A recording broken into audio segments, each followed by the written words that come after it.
For any library organization, meeting the needs of their community begins with a thorough understanding of the people they serve.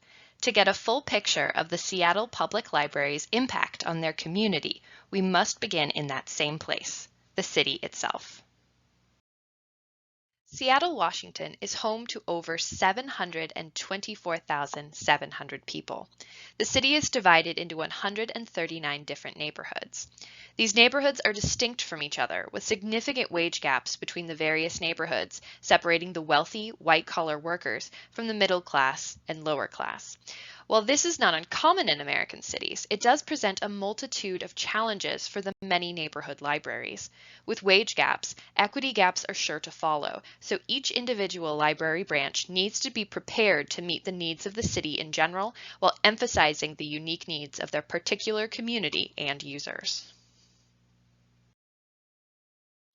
Although Seattle is home to a great deal of wealth, it is also home to many who are at risk. The general population is young, an age group that is particularly affected by poverty. In fact, 12.5% of the city's population is living below the poverty line, and an equivalent amount is considered to be food insecure.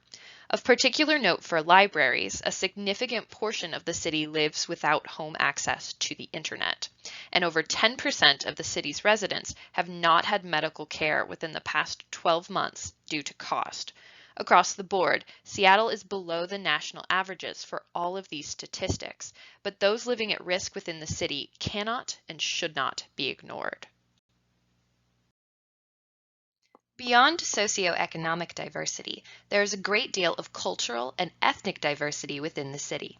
Over 90% of residents hold American citizenship, which is below the national average. Over 18% of residents were born outside of the United States, hailing from countries such as Mexico, India, and the Philippines. Even as the majority of residents identify as white, minority groups have long had an impact on Seattle's culture. The number of POC residents is only on the rise across Seattle. This diversity is easily seen in the number of non-English languages spoken, with respectively over 27,000 speakers of both Spanish and Chinese calling Seattle home. Seattle is a city that prides itself on education, especially secondary. Over 61% of adults hold some type of secondary degree, far exceeding the national average. With 7 major universities and countless colleges spread across the Seattle-Tacoma area, the number of secondary degree holders is only increasing. The majority of current students identify as white and female. Yet this emphasis on secondary education should not distract from the challenges of those seeking and those enrolled in primary education.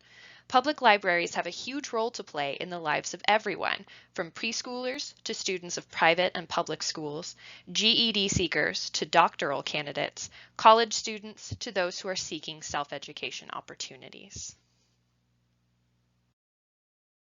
It is clear from the statistics that Seattle is just as unique and varied as the city prides itself on being. Within each demographic and within each individual neighborhood, there are a number of important needs that every public library in the city needs to be prepared to meet. How exactly is the Seattle Public Library seeking to do just that? Below, we will explore their many efforts to reach out and lift up their patrons across the city.